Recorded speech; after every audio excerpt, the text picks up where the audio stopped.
دوسری بات ہے نماز جمعہ کا کیا حکم ہے؟ پہلی بات ہے نماز جمعہ واجب ہے، سورہ الجمعہ کی آیت نمبر 9 سے پتہ چلتا ہے، اور مسلم کی 1485، نسائی کی 1371 روایت سے۔ حضرت عبداللہ ابن عمر اور ابو ہریرہ نے بیان کیا، یہ دو الگ شخصیات ہیں، انہوں نے رسول اللہ صلی اللہ علیہ وسلم سے سنا، آپ اپنے ممبر کی لکڑیوں پر فرما رہے تھے، یعنی لکڑیوں پر ارشاد فرما رہے تھے، لوگ جمعہ چھوڑ دینے سے باز آئیں، نہیں تو اللہ تعالیٰ ان کے دلوں پر مہر لگا دے گا اور وہ غافلوں میں سے ہو جائیں گے۔ مسلم کی روایت ہے 2002۔ آپ نے دیکھا کتنی اہمیت کی حامل بات ہے، جمعے کو چھوڑ دینے کی وجہ سے دلوں پر مہر لگتی ہے، اور جمعے کو چھوڑ دینے کی وجہ سے لوگ غافل ہو جاتے ہیں۔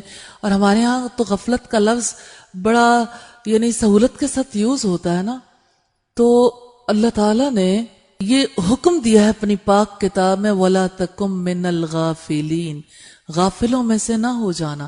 یہ بات نہیں ہے جیسے ماں اپنے بچے سے کہتی یوں نہ کرنا اور بچہ کر لیتا اور ماں بعد میں معاف کر دیتی ہے، یہ اللہ کا حکم ہے۔ وہ جو بادشاہ کائنات ہے اس کا شاہی فرمان ہے کہ آپ نے کبھی غافل نہیں ہونا، لیکن جمعے کو چھوڑ دینے والا غافل ہو جاتا۔